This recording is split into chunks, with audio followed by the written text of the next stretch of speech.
Last Night in Soho, TBC, rating, "We romanticize the past at our peril, it can take us to places we don't want to go."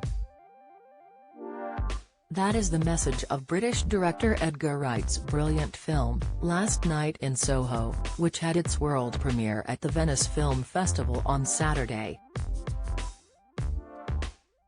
Wright made his name with the so-called Cornetto trilogy of comedies, Shaun of the Dead, Hot Fuzz and The World's End.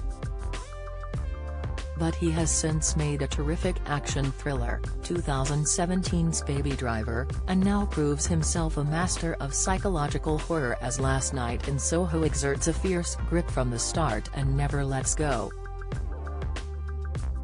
Not only that, but the film affords us our last look at the glorious Diana Rigg, who died aged 82 shortly after completing her work on the film, and also has parts for veterans Terence Stamp, 83, and Rita Tushingham, 79. Indeed, 60s iconography is everywhere in this movie, including the cast list. But it begins in the present day, in a bedroom in Cornwall. Ellie, the New Zealand actress Thomasin McKenzie, making a decent fist of her West Country vowels, is dancing to A World Without Love, the 1964 song by Peter and Gordon. A whisk around the room shows us that she's in love with the swinging 60s. And her dearest wish is to move to London to study fashion, so that she might one day follow in the footsteps of Mary Quant. A letter arrives. Thrillingly, Ellie has been accepted into a fashion college on the edge of Soho. Her grandmother, Tushingham, is thrilled too but warns her, London can be a lot. It was too much for Ellie's mother, who died of suicide years earlier. Part of Ellie's motivation is to make her dead mother proud. But Gran was right, London can be a lot. A lecherous cab driver is her first taste of city life, and soon her country mouse ways are being mocked by her fellow students, led by her spiteful, entitled roommate, Jocasta, Sunuva Carlson.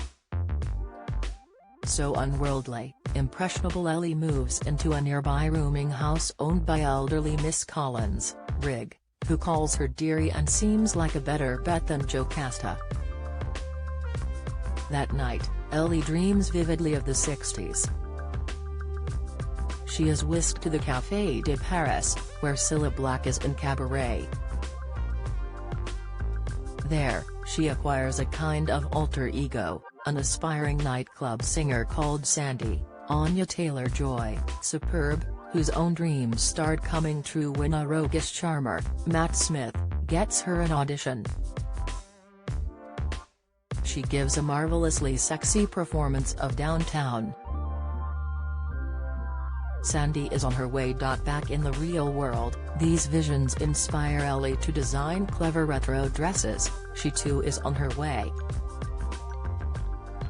She has one nice classmate, Michael Iao, who fancies her rotten.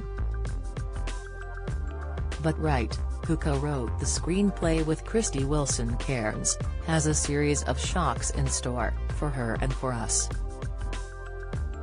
It turns out that Soho in the 60s didn't swing, it suppurated. Sexual predators didn't even lurk in the shadows, they operated in the open. Through an ever-present fog of cigarette smoke, the threat of violence shimmered. As Sandy's life becomes a nightmare, so does Ellie's. She becomes haunted by Sandy, who, she is convinced, lived in the very house in which she is renting a room. Visions of a long-ago murder, to which the key appears to be a louche old man, Stamp, who drinks in the pub where Ellie works, lead her to the police. Just like her gran, they tell her London can be a lot. Repeated several times, it is practically the film's maxim, maybe reflecting the experiences of the director, who grew up in Sleepy Wells, Somerset. Well, this captivating film, too, is a lot. The ending is perhaps a little overwrought, with right-reaching for horror movie tropes a bit too enthusiastically, but it is ingeniously, excitingly done from start very nearly to finish, with a 60s soundtrack, and let me choose my words carefully, to die for. Last Night in Soho opens in UK cinemas on October 29.